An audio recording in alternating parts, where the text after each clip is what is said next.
Bonjour à toutes et à tous, bienvenue sur Média Action Jeune pour cette édition spéciale canicule. Les thermomètres explosent. Depuis plusieurs jours, notre région connaît des températures particulièrement élevées et cet épisode de chaleur s'est installé durablement dans notre région et bouleverse le quotidien aussi bien des habitants, des commerçants mais aussi de nombreux professionnels qui continuent de travailler malgré des conditions parfois difficiles. Même si la situation s'est calmée depuis hier, le département de la Seine-Maritime est encore une fois, au moment où je vous parle, en vigilance orange canicule. Salut Tom. Salut Enzo et salut à tous. Dans cette émission spéciale, nous allons prendre le temps de comprendre les conséquences de cette vague de chaleur, comment les habitants vivent-ils, quels réflexes ils adaptent-ils, et c'est toutes les questions que nous allons tenter de répondre au cours de cette émission. Nous entendrons également plusieurs acteurs locaux qui ont accepté de répondre à nos questions, un pharmacien, un boulanger, un professionnel de l'aide à domicile ainsi qu'un primeur.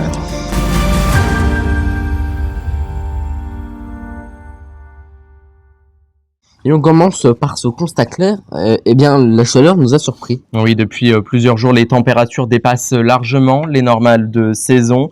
L'après-midi, il devient difficile de rester longtemps en plein soleil, mais ce sont surtout les nuits qui inquiètent puisque les températures descendent très peu, empêchant parfois certains logements de retrouver un peu de fraîcheur. Résultat, le corps récupère moins bien, la fatigue s'accumule et les personnes les plus fragiles peuvent rapidement se trouver en difficulté.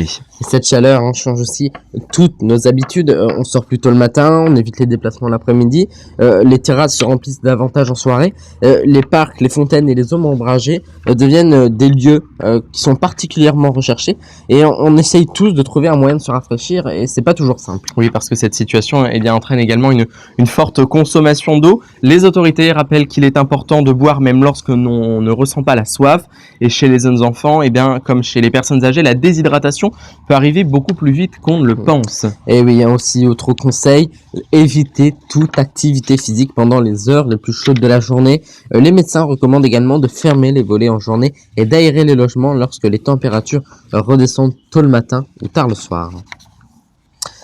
Des témoignages qui montrent que cette chaleur modifie les habitudes de chacun.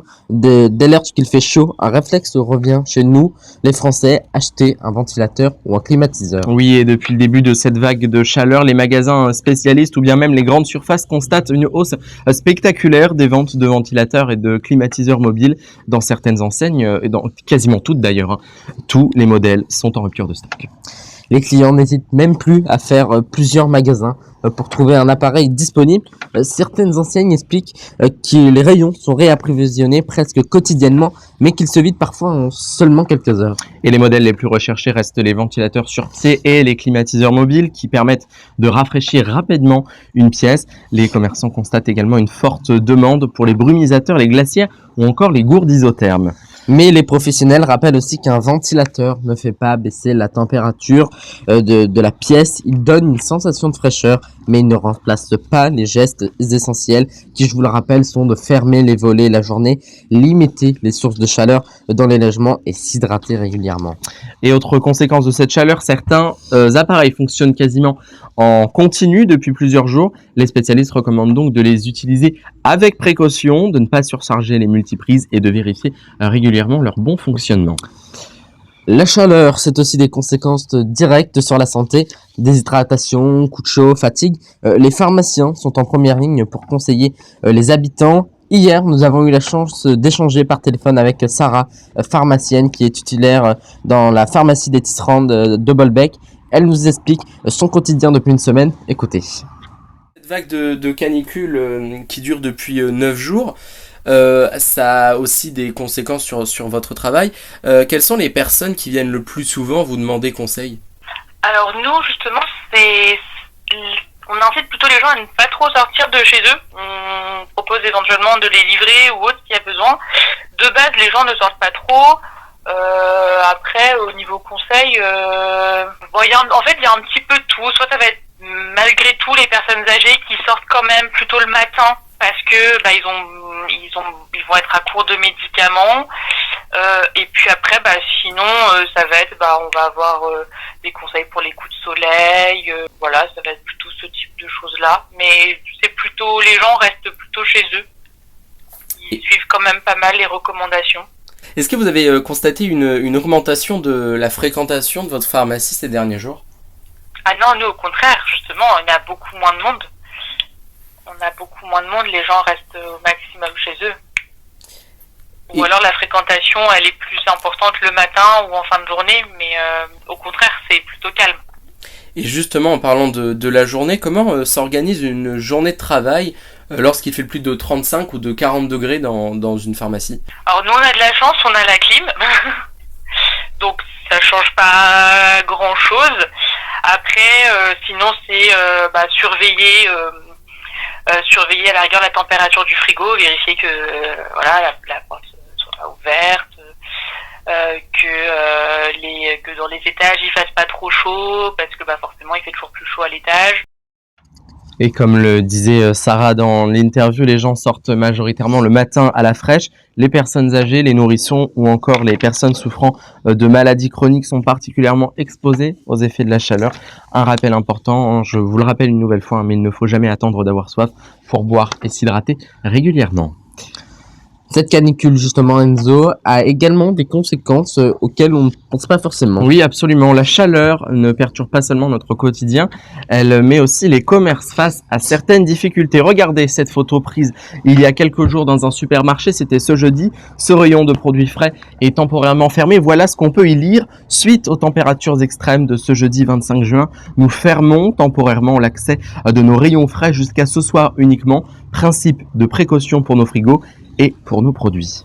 Oui, cette image nous montre bien que cette canicule exceptionnelle ne touche pas que les habitants. Elle a aussi un impact sur le fonctionnement économique des commerces qui doivent revoir toutes leurs organisations. Et justement, les habitudes de consommation évoluent elles aussi. Les clients recherchent davantage de produits frais, de fruits de saison ou encore de boissons. Eh bien, c'est justement dans ce contexte que nous avons pu joindre chez Pauline, le primeur du centre-ville de Bolbec. Pauline, qui est aussi en première ligne face à ces fortes chaleurs. Écoutez. Est-ce que vous constatez une évolution de votre activité? Oui. Quels produits se vendent le plus en ce moment? Alors melon, pastèque, pêche, nectarine et abricot. Et est-ce que la canicule, elle a un impact sur la qualité ou la conservation de vos produits? Alors oui, ça a un impact. Surtout quand on va sur le mine de Rouen pour le trajet en fait. Mais nous, on y va de bonne heure à la fraîche, donc on n'a pas de soucis à ce niveau-là. Mais il faut savoir prévoir et anticiper. Et justement, est-ce que certains produits sont plus fragiles ou plus difficiles à gérer avec ces températures? Oui, les fraises. D'accord. Les fraises et tout ce qui est salade. Et est-ce que vous constatez que les clients changent leurs habitudes d'achat pendant la canicule? Ils prennent des produits plus frais, plus de saison? Ils mangent beaucoup plus de qualité, beaucoup plus de frais. Et en fait, par exemple, tout ce qui est chou, on n'en vend quasiment pas. La crème, on en vend très peu. Par contre, et on vend beaucoup plus, par exemple, tout ce qui est mozzarella, feta, burrata, les tomates, les concombres, les avocats. Et comment vous protégez justement ces produits dans votre magasin? Alors nous déjà on est climatisé. D'accord. Donc déjà voilà. Et ensuite on a une chambre froide. Et donc du coup pour conserver les produits. Et après dans le magasin en fait nous on fait plusieurs réassorts dans la journée. Et en fait au moment des heures fatidiques en fait on préfère moins charger et recharger plus tard qu'au moment de chaleur. Et face à ces vagues de chaleur qui se multiplient d'année en année, les habitudes changent assez rapidement. Les produits riches en eau sont privilégiés et beaucoup de clients préfèrent faire leurs courses tôt le matin afin d'éviter les fortes températures.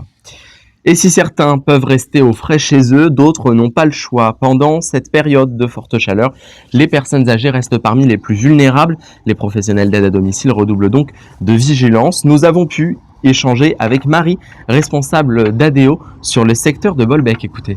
Vous adaptez vos visites et votre organisation pendant ces fortes chaleurs? En gros, nous, on n'a pas eu trop de changements. On a juste demandé aux aides à domicile de faire attention, de faire attention à elles, de bien s'hydrater. On a envoyé des fiches un peu de prévention. Voilà. Après, on leur a recommandé de pas faire, par exemple, des prestations type vitre en plein soleil, vraiment de faire attention à elles et de faire attention à la personne aidée, tout simplement. Et justement, vous parlez de vos équipes. Est-ce qu'elles sont impactées fortement par ces conditions par leur Bah oui, dans les domiciles, là, c'est extrêmement chaud, hein, mais bon, que ce soit dans leur domicile, enfin les leurs ou dans celle des usagers, il faisait chaud partout, quoi. Est-ce que vous avez dû gérer ou vos aides à domicile, hein, gérer des situations d'urgence qui sont liées à cette période de chaleur?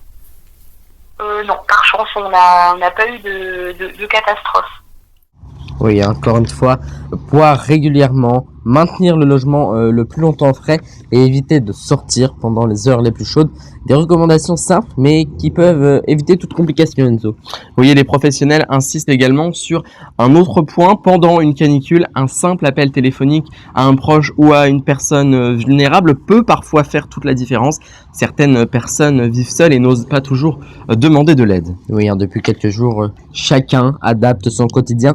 Les joggers sortent très tôt le matin, les promenades sont reportées en soirée, les terrasses se remplissent davantage après 20h, les centres commerciaux deviennent parfois des lieux où l'on vient simplement profiter de la climatisation. Et les piscines enregistrent également une très forte fréquentation. Même constat sur le littoral normand où de nombreuses familles cherchent un peu de fraîcheur, mais cette affluence impose aussi de rester particulièrement vigilant.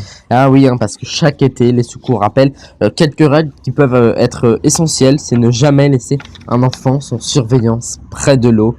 Il faut éviter de se baigner après un repas très copieux, où il faut aussi entrer progressivement dans l'eau lorsqu'il fait très chaud et ne jamais surestimer ses capacités. Et la chaleur peut également provoquer des malaises, parfois sans prévenir. C'est pourquoi les sauveteurs recommandent de rester prudent même lorsqu'on se sent en pleine forme. Vous êtes toujours au cœur de notre édition spéciale consacrée à la canicule sur Média Action Jeunes. Depuis le début de cette émission, nous avons vu que les habitants adaptent leur quotidien et que les commerçants doivent eux aussi faire face à cette chaleur. Mais certains métiers n'ont tout simplement pas la possibilité de ralentir leur activité. Et oui, c'est notamment le cas des artisans boulangers. Dans leur fournil, la chaleur des fours vient s'ajouter à celle de l'extérieur, des températures qui peuvent parfois dépasser les 40 degrés dans les ateliers. J'imagine même pas l'état des gâteaux. Et nous avons pu joindre par téléphone Anne-Sophie, gérante du Caprice, une boulangerie située en plein cœur du centre-ville de Bolbec. Elle nous raconte comment s'organiser pour continuer à travailler malgré cette canicule. Écoutez. Chaleur, déjà en temps normal, vous travaillez quotidiennement avec les fours. Oui. Et en plus, avec cette canicule, comment vous vivez cette période? Ah bah ça a été très difficile, mais alors très difficile, il a fallu boire beaucoup d'eau et puis faire attention à nos moteurs, les aérer un maximum, on a travaillé encore plus dans la nuit, mais après la boutique elle est restée ouverte forcément à ses horaires normales. Bah ouais, c'était la galère forcément, parce que d'abord pour le pain, ça crée une certaine humidité dans le pain, ce qui le rend un peu mou. Nous on a été épuisés parce qu'il faisait une chaleur pas possible dans les fournils. Voilà, c'était dur. Et puis on sent que les gens ils consomment beaucoup moins aussi quand il fait très chaud comme ça. Et justement sur les produits, est-ce qu'il y en a qui ont été plus compliqués à réaliser en cette période de canicule? Non, pas forcément, parce que le travail de fabrication il se fait vraiment en pleine nuit. Donc non, on peut pas dire ça. Non. Et du coup, est-ce qu'avec la canicule, vous avez vendu davantage de boissons fraîches ou de sandwichs Ah oui, tout ce qui était crudité et boissons fraîches, oui. Et une question qui a l'air un peu plus personnelle, mais quel est le moment le plus difficile dans votre journée quand il fait chaud comme ça? Peut-être plus l'après-midi, quoi, parce que l'après-midi, il n'y avait pas d'air et tout ça. Ouais, c'était costaud l'après-midi. Ouais. Après, oui, je pensais, il faut faire attention, quand vous m'avez dit les difficultés par rapport à la chaleur, faire attention à bien gérer la pousse des produits.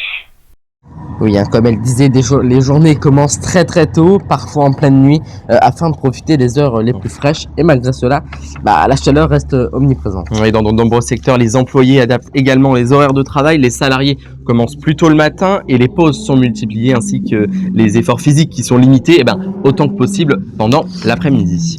On pense souvent aux personnes les plus fragiles, mais les animaux aussi peuvent souffrir de fortes températures. Les vétérinaires rappellent plusieurs recommandations. Oui, il est indispensable. Excusez-moi. Il est indispensable de laisser de l'eau fraîche à disposition de notre animal. Les promenades doivent être également privilégiées, soit tôt le matin ou en soirée, hein. Et surtout un rappel qui peut sembler évident mais qui est malheureusement encore nécessaire en ce moment. Il ne faut jamais laisser un animal seul dans une voiture même quelques minutes puisque la température peut y grimper extrêmement rapidement. Les animaux domestiques peuvent eux aussi être victimes de coups de chaleur. Une vigilance particulière est donc très recommandée. Faites attention. Autre conséquence directe de cette météo exceptionnelle, le risque d'incendie. Avec ces températures élevées et une végétation sèche et parfois du vent, le risque de départ de feu augmente. Les autorités appellent chacun à la plus grande prudence. Bah oui, parce qu'un mégot jeté au sol, un barbecue installé près de la végétation ou encore des travaux produisant des étincelles, autant de situations qui peuvent provoquer un départ d'incendie. Et les promeneurs sont également invités à respecter les éventuelles restrictions d'accès aux espaces boisés lorsqu'elles sont mises en place. Oui, les automobiles. Les fortes chaleurs peuvent également avoir des conséquences sur les transports. Les réseaux ferroviaires, par exemple, surveillent attentivement l'état des rails qui peuvent se dilater sous l'effet des températures, Tom. Oui, les automobilistes sont aussi invités à redoubler de vigilance. Avant de prendre la route, il est conseillé de vérifier le niveau de liquide de refroidissement du véhicule et de prévoir suffisamment d'eau pour chaque passager. Et lors d'un long trajet, il est également recommandé de faire des pauses régulières afin d'éviter la fatigue liée à cette chaleur. Au-delà de cet épisode de canicule, les spécialistes constatent que les épisodes de forte chaleur sont de plus en plus fréquents. Des records sont régulièrement battus au cours de dernières années. Oui, et même en Normandie, longtemps considérée comme une région plus tempérée, les habitants doivent désormais s'habituer à vivre avec ces épisodes de forte chaleur qui deviendront plus intenses et plus longs. Une évolution qui oblige chacun à adapter progressivement ses habitudes. C'est la fin de cette édition spéciale consacrée à la canicule. Pendant cette émission, nous avons fait à notre manière le point complet sur cette canicule sans précédent qui nous a frappé tout au long de cette semaine. Oui, au fil de cette édition, nous avons également entendu le témoignage de celles et ceux qui vivent cette situation sur le terrain. Merci aux pharmaciens, aux primeurs, aux boulangers et aux services d'aide à la personne pour leur disponibilité et d'avoir répondu à nos questions. Merci Enzo, et enfin merci à tous de nous avoir suivis tout au long de cette émission spéciale. On se retrouve très vite. On se retrouve très vite, effectivement. Le journal de la Coupe du Monde qui sortira prochainement, qui devait sortir aujourd'hui, mais on a primé la spéciale aujourd'hui. En attendant, passez une très belle journée. On se retrouve comme d'habitude sur Média Action Jeune. Passez une très belle journée, à la prochaine. Salut.